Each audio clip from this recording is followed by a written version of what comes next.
Hello, I'm Mike and this is Will. We are the Tabletop Donkeys. Hello. I'm bringing you issue 64 of Warhammer Age of Sigmar Mortal Realms magazine today. And in this issue we've got a set of 5 Grimghast Reapers for the Nighthaunt. So if you'd like to see them in action, they'll be in the battle report, which you can find using the timecode in the description or using the chapter bars. But first off, we'll have a quick look through the magazine contents.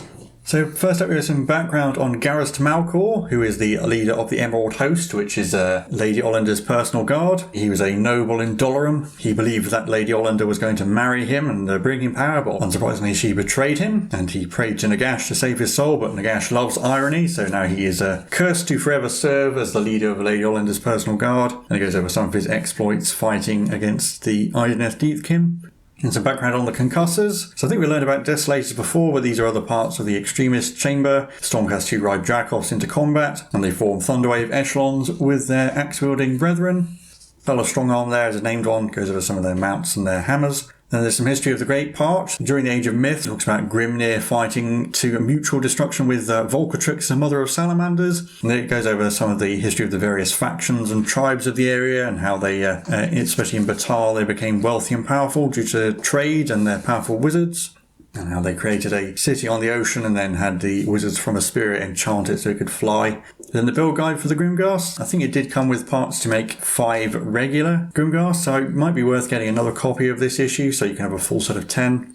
They're fairly easy to put together, and it's also worth noting that be careful with these bells for the Extoller because they are a little bit fragile and kind of hard to get in place. Otherwise it's your standard Nighthaunt, slightly fragile. Then the painting guide is just getting up to the same standard as the rest of your Nighthaunt so far. Nothing really new to add here, so it's just fairly quick. You can see the completed models there. And with that over, we can get into our game where we'll be learning some new rules as usual.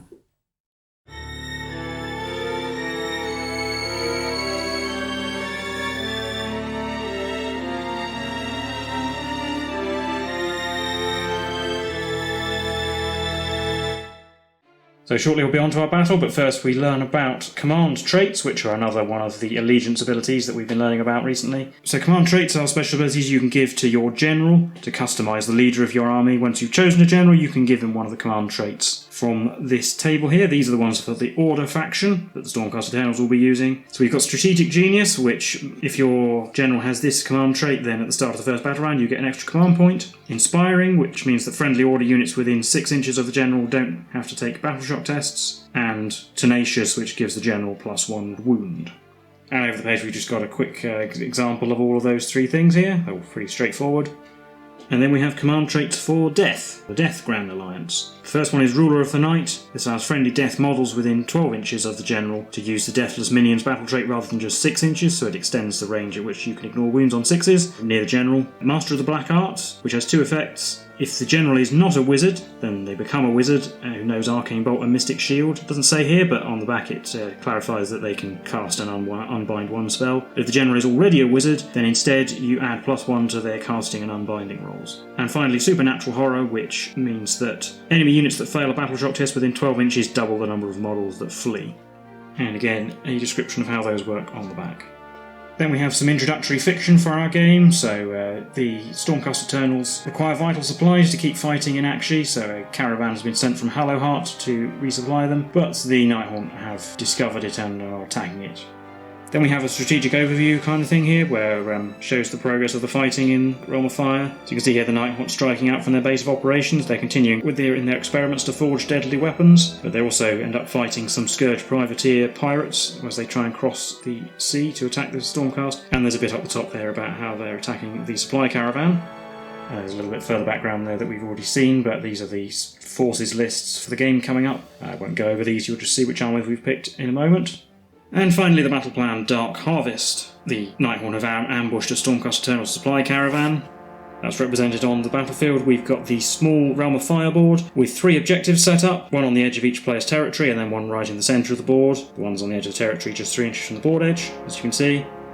Set up everything as usual. We can use the River of Fire rules, which we will be doing. Whoever won the previous battle gets a triumph, but actually the result in the previous game was a draw, so neither player will get a triumph for this game. The game lasts for 4 battle rounds, and the player with the most victory points wins, and victory points are scored for holding objectives. The player who controls the most objectives at the end of a battle round scores 3 victory points, or 1 victory point each if they both hold an equal number of. And then for the armies, each side gets 2 choices from their heroes list and 3 choices from their troops list.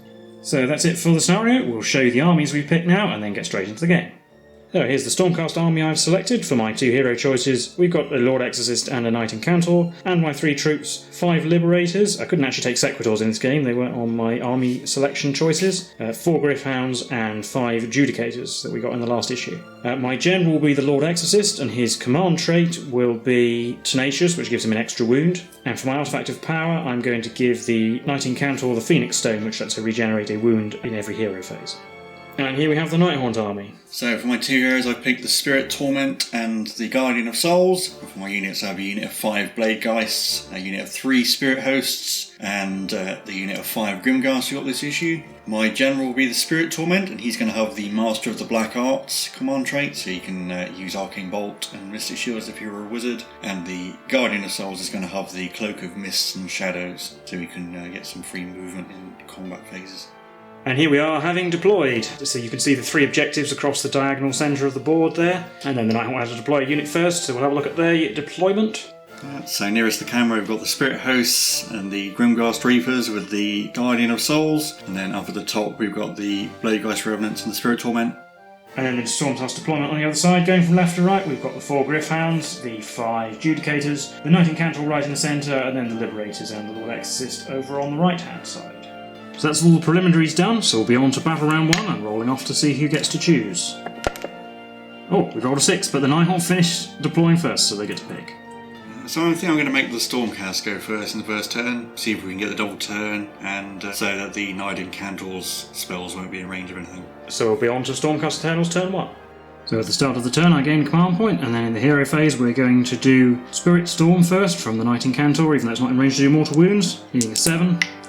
Getting a 6, so it doesn't go off. And the Lord Exorcist might as well try and do Mystic Shield. He doesn't get that with a 4, he needed a 6. And then we've moved up, the Gryph-hounds have moved up, and the Knight Incantor also ran to join them, getting within 6 inches of the central objective, so that'll come into my control at the end of this turn. The Judicators will stay where they are because they're already in range, and the Sequitors and the Lord Exorcist moved up a little bit. Then we're on to the shooting phase, where the Judicators are going to shoot at the Bladegeist Revenants. We shoot with the Shockbolt bow first, which has the 1 hit that turns into d6 if it hits. So 1 hit that hits on a 3. It does d6 hits. It does 2. And we'll roll everybody else's hits, because the Shockbolt bow has the same wound roll. Hitting on 3s, all the prime hits on a 2. And we've got 2 misses and 2 hits. So 4 total hits, wounding on 3s, winning 3 wounds. 3, 4 plus saves. Made 2. And then a 6 plus to ignore the wound. No. Take away that one. That will be the end of my turn. On to Nighthaunt turn 1. So my hero phase is gaining a command point, and then first off the Spirit Torment is going to try and cast Arcane Bolt at the Gryph-hounds. He can do that because he's a wizard. Yep, thanks to his command trait. And he is just about in range, so he needs a 5. And he gets a 4. He's still learning. Then the Guardian of Souls will try and cast Mystic Shield on somebody, needing a 6, getting a 10. Might as well try and unbind that with the Lord Exorcist, I suppose, needing an 11. No. I'll put that on the Bladegheists. In my movement phase, the Bladegheists have moved up normally. The Spirit Hosts ran. They only brought a 1, so I spent my command point to turn it into a 6, so they could all get in range of the objective, and so I could take control of it. The Grimghast ran as well, and then the Guardian of Souls moved up normally to bring up the rear. Yeah, so we're not going to charge with the Bladegheists. I think I will make the free move from the Cloak of Mists and Shadows, so I'm just going to plop him down here, just to make him more central, and should get him in range of the Bladegheists. Yep, it's alright. At the end of the round, I take control of the middle objective. And so at the end of battle round 1, the Nighthaunt can control 2 objectives to the Stormcast 1, so they gain 3 victory points. So that brings us on to battle round 2, and we're rolling off again to see who goes first. I've rolled a 3. I rolled a 6, so I think I shall go first again. So we'll be on to Nighthaunt turn 2. So in my hero phase, gaining command point, go back up to 1. The Guardian of Souls is going to try and cast Spectral Lure. He needs a 6. He gets it with a 6. Try and unbind that with the Knight Incantor, needing a 7. No, getting a 2. So I'm going to cast it on the Bladegeist to bring the 1 dead Bladegeist back. I'll bring him back there, I suppose. And then the Spirit Torment will try to cast Mystic Shield, needing a 6, getting a 9. Try and unbind it with Lord Exorcist, needing a 10. Nope. And I'll put that on the Bladegeist Revenants. So in my movement phase, everyone's pretty much just moved up normally. The Spirit Torment ran, so he's more central. Blade Guys have moved up to 3 inches away from the Grimhounds. The Spirit Hosts have moved along so they can get close to the Liberators, and the Grimghasts have moved so that they can kind of cover the 2 heroes from that angle. And they can also crowd around the objective so we don't accidentally lose it when the other 2 units try and charge. And it'll be on to the charge phase. Do the Blade Guys first. Oh, they get a 2, so they actually have to re-roll that. Into a 5, that's going to be enough. So the Blade Guys will finish their charge like that. So we're going to try and avoid the Nighthaunt and just fight the Grimhounds. And then the Spirit Host will try and charge. A 4 is going to be enough to get one of them in. So that 4-inch charge is just about enough to get them in range. And that'll be it, and it'll be on to the combat phase. Yep, so I'm going to pick the Blade Guys to go first, try and kill some Grimhounds before they retreat. So the Blade Guys are going to pile in, we can get all of them in. We will end up bringing in the Judicators, but I'm not too worried about that. The Blade Guys have 10 attacks, they hit on 3s, and they re-roll 1s and 2s because they're within range of a Spirit Torment. Roll the 1s and 2s, getting 10 hits, and they wound on 2s because of the Guardian of Souls. Ooh, getting 7 wounds. So that's 2 dead Grimhounds and 1 wound because they have no save. So I killed off the one who's amongst the Blade Guys, and we'll take this one here as well. Put a wound on the remaining one who isn't the Alpha, so it's on 2. So then it's my pick, and I'll choose the Liberators before they get attacked by the Spirit Hosts. So they'll pile in a bit, and we can get 4 of them in range to attack.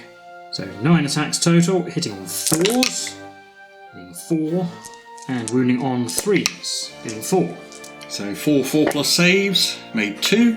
I'll put the 2 damage on the one at the back because he's within 6 of the Guardian of Souls, so on a 6 they might ignore 1. Nope. So 2 damage to that one Spirit Host. Yep, so that's that one there. But then the Spirit Hosts get to attack. So they just pile in like this to get all in range. Yeah, and we'll put more attacks on the Liberators. 18 attacks on the Spirit Hosts, hitting on 5s. 6s do mortal wounds, and we reroll 1s because they are within range of the Spirit Torment. 3 6s. And we reroll the 1 into a 1. And then these 2 5s are normal hits, and they wound on 3s because they get +1 wound. There's 2 wounds there. With no rend, so we've got 4 + save rerolling 1s. Reroll 1. Into a success. So that's 4 damage total, including mortal wounds, which is 2 dead Liberators. We'll lose these 2 over here. I'll pick the Lord Exorcist next, and he's piled in. He was closest to the Spirit Host at the bottom of the screen, but by piling in round there, he does actually still get closer. 4 attacks, hitting on 3s, getting 4 hits, and wounding on 3s, getting 2 wounds. 2 4+ saves, made both. And finally the Grimhounds get to go. So they'll pile in this way to get round the back of the Blade Geists, and then they get to make their attacks. 5 attacks because one of them is the Alpha, hitting on 3s, 4, and wounding on 4s, getting 2 wounds. 2 4+ saves for the Blade Guys, 3 rolling 1s because of Mystic Shield. Made 1. So I'll just take away that one, because we know I'm not within 6. Then they get to make their darting attacks, retreat move, getting 6 inches away over there. And then we're on to the Battle Shock phase, where the Grimhounds and the Liberators both have to make Battle Shock tests. I won't spend my command point to automatically pass, because I get to reroll thanks to my Allegiance ability. Starting with the Grimhounds, their Bravery 6, so on a 5 or a 6, one run away. Nope. And the Liberators only on a 6. Nope.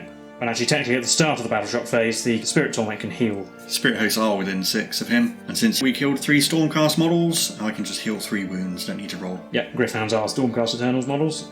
And the Judicators are actually within 3 inches, so they do get to pile in an attack, and I might as well, because they'll have to retreat next turn anyway. So moving up like this, we can get 3 of them into range of the Blade Geist Revenants. 1 attack each, hitting on a 3, getting 2 hits, and wounding on a 4. It's a wound. Yeah, the other one wounding on a 4, 2 wounds. 2 4+ saves. Made 1, failed 1. Rerolling 1s. Rerolling the 1. Failed. I'll take away this one. So a little bit out of order there, but that's the end of the turn. On to Stormcast turn 2. So I gain a command point, and we'll start by trying to cast Spirit Storm with the Nighthaunt, needing a 7. Nope, getting a 6.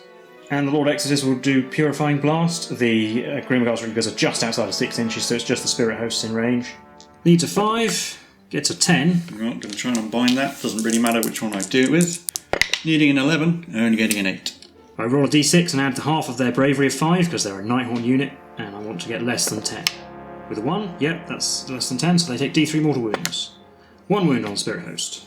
Oh yeah, might as well put it on the one who's within 6 of the Guardian of Souls, see if he ignores it on a 6. He does not. So that Spirit Host takes a wound, and the only movement will be the Grimghosts and the Knight Incantor moving round towards the end of this bridge, and the hope that we can charge across the breach and threaten that objective. Then we're on to the shooting phase. At the start of it, the Spirit Hosts might take another mortal wound from the Lord Exorcist's Redemptor casket. On a 4+, they might take a mortal wound, so they do not. And then the Judicators could shoot, but they will have to shoot at the Bladegeist Revenants. Do the Shock Bolt Bow, hits on 3. It does. It multiplies into D6 hits, 4. And the other shots hitting on 3s, or 2, but that's 3 hits. So 7 total hits, wounding on 3s. 2. 2 4+ saves, you're rolling 1s. We'll reroll that 1. Into success, so only 1 dies. And I'll take away that 1 into the back. Then we're on to the charge phase. We will do the Knight Incantor's charge first. I'd like a big roll, if possible, to get within range to blow up everything with Spirit Flasks 7. We'll see. And the Gryph-hound's going to declare a charge as well. Their charge roll is a 7 as well. I can spend a command point to re-roll that because I want them to get out of range of the explosion, so we don't want a bigger number. Or a 9, that might actually be enough. That is just enough to get them outside of 3 inches of the Knight Incantor. It's very close, but it is enough movement. So they come all the way over here. Then we're on to the combat phase. At the start of it, the Knight Incantor will shatter all 3 Spirit Flasks, so that's 3 wounds to herself, and everything within 3 inches, which is going to be all these 3 Nighthaunt units over here. The Spirit Torment has a chance to ignore these on a 6. He doesn't ignore any. The Guardian of Souls doesn't ignore any. And the Grimghast Reapers don't ignore any. Yep, so 3 dead Grimghasts, and everybody else is down to 2 wounds. I'm going to move the Guardian of Souls using his free move. Just going to move so he's away from the combat, so nobody can pile in and kill him. And I'll pick the Gryph-hounds actually, because they can make their darting attacks roll and not be hit back. So they'll pile into the Grimghast Reapers, and they have 5 attacks hitting on 3s. Hitting 1. Wounds on a 4? Nope. And then they can make their free retreat move, getting over here and taking that objective at the end of the turn. So now the Nighthaunt get to pick. I'm going to pick the Spirit Torment. 3 attacks hitting on 4s, rerolling 1s. Getting 3 hits. Wounding on 2s. Getting 3 wounds. -2 rend. 5+ to save. Oh, she made 2. D3 damage. 2. No, that's enough. So the Knight Incantor is killed. Now it's my pick, and I'm going to do the Judicators. Piling in brings them all in range. So we have 5 attacks hitting on 3s. And 4. Wounding on 4s. Getting 2. 4+ save, rerolling 1s. Reroll the 1. Oh, into a fail, so both the Bladegeist are dead. Oof. And I'll pick the Spirit Host to go next. So I'm going to put 2 of them on the Liberators, and the other one has to fight the Lord Exorcist. So 12 attacks on the Liberators, hitting on 5, 6s are mortal wounds, rerolling 1s. There's 2 6s, no ordinary hits, and 2 1s. Oh, they get another 6, so it's just 3 mortal wounds. And then 6 attacks on the Lord Exorcist. Ooh, getting 2 ordinary hits, and 2 1s, which are re-rolled, into another ordinary hit. These wound on 3s, getting 3. 3+ saves. Oh, I only made 1, so he's actually down to 4 wounds. At least his command trait gives him an extra one. Yep, so the Lord Exorcist is down to 4, we'll lose this Liberator, and the one next to it is down to a wound. I'll pick the Lord Exorcist to go next, so he's going to pile in. And he'll pile in round this way to hopefully bring more stuff within range of his spell next turn. But then he obviously gets to attack the Spirit Hosts. 4 attacks hitting on 3s. 2 hits. Wounding on 3s. 1 wound. 4+ save. Made it. And then the Liberators get to go. They'll actually just pile in a bit. 5 attacks hitting on 4s. 2 hits. Wounding on 3s. 1 wound. 4+ save. Failed. Put it on the wounded one. He's within 6, so he ignores it on a 6. He does not. That's the end of the combat phase. I don't think there's any battle shock tests required. And the Nighthaunt only killed 2 Stormcast models, so they can't bring anything back or heal anything. And at the end of the turn, I take the objective down in the bottom left corner. The Nighthaunt hold on to the central one, but the Stormcast now hold 2 objectives at the end of the battle round. So I get 3 victory points. So it's 3 victory points apiece at the end of battle round 2. So rolling off for battle round 3. I've rolled 1, which means the Nighthaunt automatically get to choose, because I can't beat that. So I'm going to choose to go first. So we're on to Nighthaunt turn 3. So we're going to start with Spectral Lure from the Guardian of Souls. Getting a 6, getting a 12. Shame it's not more powerful. Yeah, well, the Knight Incantor's dead, so I can't automatically unbind. Going to cast it on the Grimghast Reapers, bringing back a d6 for 6, but they all come back. So yeah, the 3 of them will come back like that. And then the Spirit Torment will try and cast Arcane Bolt. He needs a 5. He gets a 7. I may as well try and unbind with the Lord Exorcist, needing an 8. Nope. So he'll Arcane Bolt the Liberators. Yep, there's one on 1 wound, so that one will die. So the Spirit Hosts will stay where they are, and then the Grimghast Reapers are all going to move so they're 3 inches away from the Gryph-hounds, and then the 2 heroes have just shuffled a bit so that they are able to cover both units with their auras. Then in the charge phase, the Grimghast will charge the Gryph-hounds. An 11 is easily enough.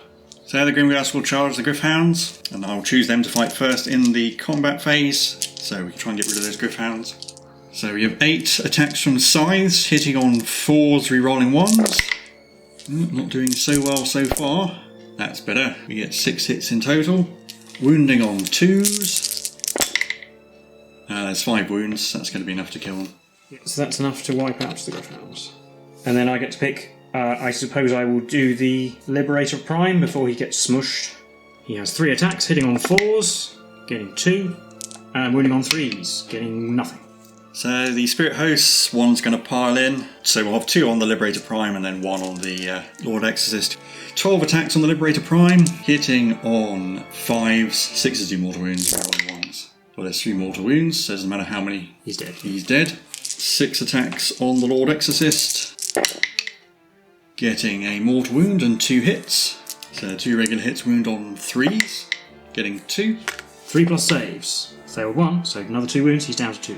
He's down to 2 wounds, the Liberator Prime is killed, and the Lord Exorcist gets to fight.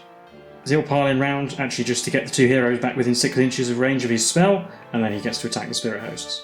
4 attacks, hitting on 3s. And 3, and wounding on 3s. Nothing at all. And then we're on to the Battle Shock phase. Yep, where I killed 3 Stormcast models this turn, so I'm going to heal 3 wounds on the Spirit Torment, bringing him back up to 5. And at the end of the turn, the Nighthaunt gain control of this objective over here. So that's the end of Nighthaunt turn 3, on to Stormcast turn 3. So we're up to 2 command points, and we're going to try and cast Purifying Blast again, needing 5. Oh, and 11. We're going to try and unbind that, needing a 12. Oh, 10. It looked like it for a second. Yeah. So both Nighthaunt heroes and the Spirit Hosts are in range. So I'll do the Spirit Torment, rolling a d6 at 5. That's 9, so that does do d3 mortal wounds to him for 2. Ignores them on a 6, ignores 1, down to 4 wounds. Guardian of Souls is okay, because I rolled an 11 on that. And the Spirit Hosts are also okay, rolling another 11. And then in my movement phase, the Judicators will move up. I can get 4 of them in range of the central objective. In the shooting phase then, we've got the Lord Exorcist Redemptor Casket. On the 4 plus the Spirit Hosts take a mortal wound, they don't. The Guardian of Souls does not. And the Spirit Torment does not. And then the Judicators are going to shoot at the Guardian of Souls. And he's not within 3 inches of the Grimghast Reapers. Shockbolt Bow hits on a 4 and does d6 hits, just 1.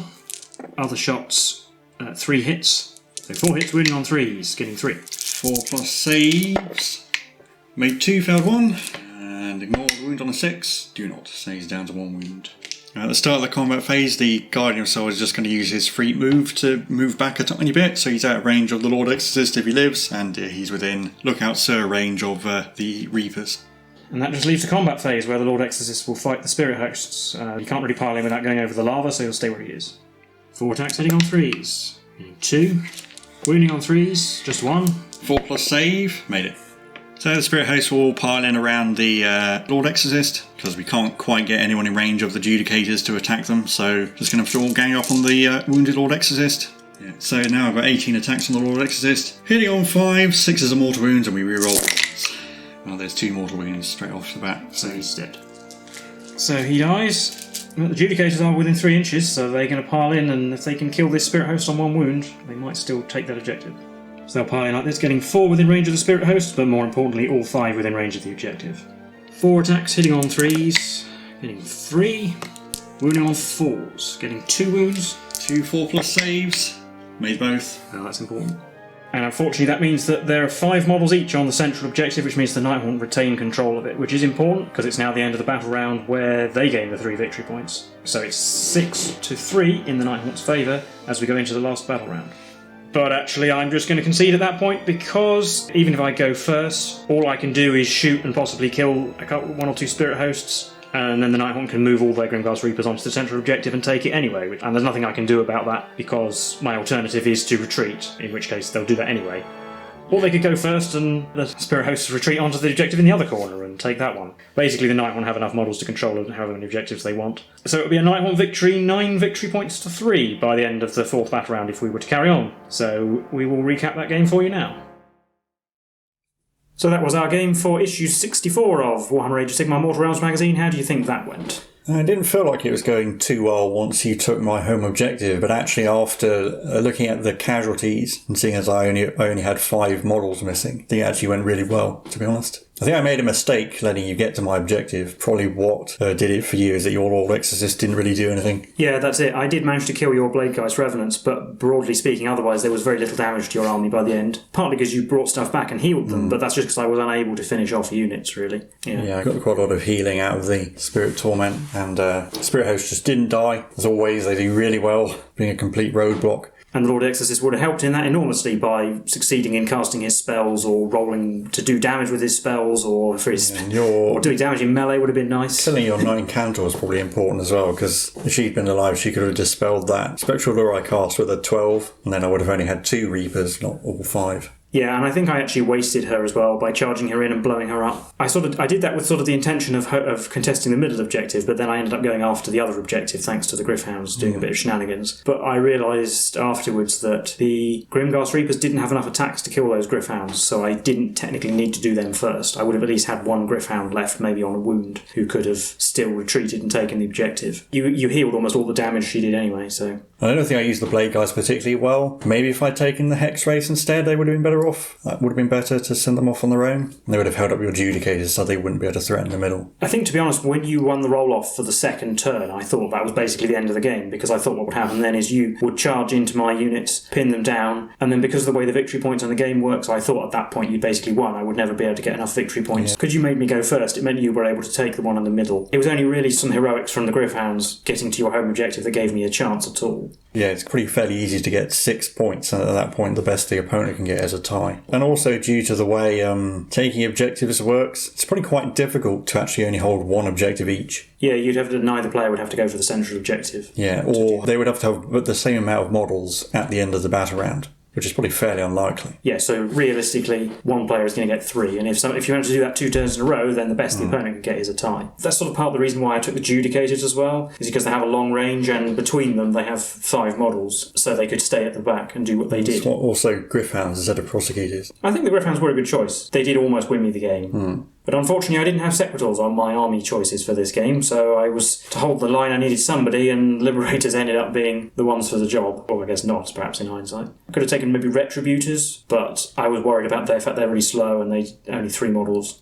I suppose maybe you could talk more about Grimghast Reapers. I brought all 5. They wouldn't be my first pick normally. I just wanted to show them off since got them in this issue. I think unfortunately, because they're up against Stormcast, and Stormcast generally max out at 5 units, you don't really get the benefit of Grimghast being able to re-roll against large units. So most of the time they're probably going to compare poorly to Bladegeist. I think Bladegeist edge them out in most cases. Grimghast are perhaps better off on their own against large units because they get to re-roll all hits. I still think they're better than Glaive Wraiths because they're faster and they have rend. I don't think they're a bad unit, but I think they're probably slightly worse than Harridans and Bladegeist and Spirit Hosts, which is probably what I'm going to take most of the time. Or Chainmasters if I want numbers. Yeah, and I think it's also kind of annoying that you get 9. And you get a unit of 5 and a unit of 4, when I think normally they come in boxes of 10. I think Souls came with 4 Grimghasts and 5 Glaive Wraiths, when really it should be the other way round. Yeah, the unit minimums are the wrong way round. Yeah. You can have 4 Glaive Wraiths, but you can't have... Well, I think Grimghast might even be 10 now. And command traits, again, I think these are ones from the generic Order and Death books rather than the Stormcast and Nighthaunt specific ones. And I think my ones are definitely much better. I mean, the one that makes an extra enemy running away, not really that useful. Especially against Order, where I can reroll my battle shock tests. Stormcast are rerolling battle shock tests, and I mean, their largest unit is 5 units anyway, so it's not really worth it. Getting an extra wizard, or +1 to cast rolls and dispel rolls, is both are pretty handy, considering how many wizards the Stormcast have. And just being able to throw out Mystic Shield and Arcane Bolt's pretty handy as well. Extended range for the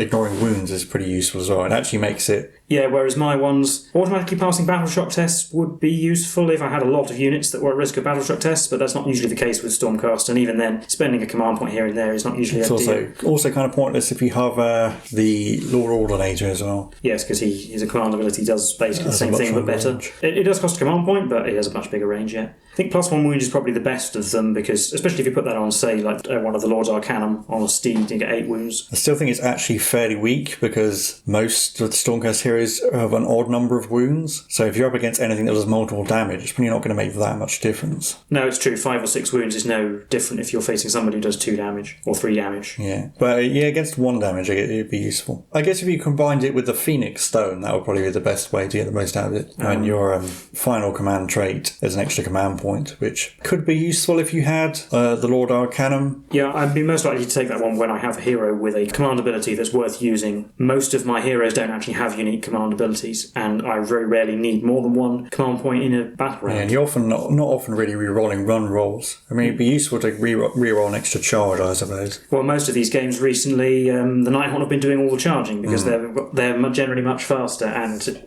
tend to win the roll-offs to go first in the turn. So I haven't needed many for that, and battle shock tests are less of a problem now I have my allegiance ability. I also got to see the Cloak of Mist and Shadows as well, which... Mainly, I was taking it so he can just teleport out of combat. You did use it a couple of times to move him so his aura was in range. Yeah, it gets you some free movement. You can use it in any combat phase, so you can use it to keep him safe and to make sure his aura is in range of things, which is pretty handy on a character like him. And again, yeah, the Phoenix Stone probably would have been useful if the Night Encounter hadn't been dead. It should, in theory, combo well with the Spirit Flask, because she can heal the damage she does to herself. But yeah, fairly quickly as well, because it's every hero phase. Yes.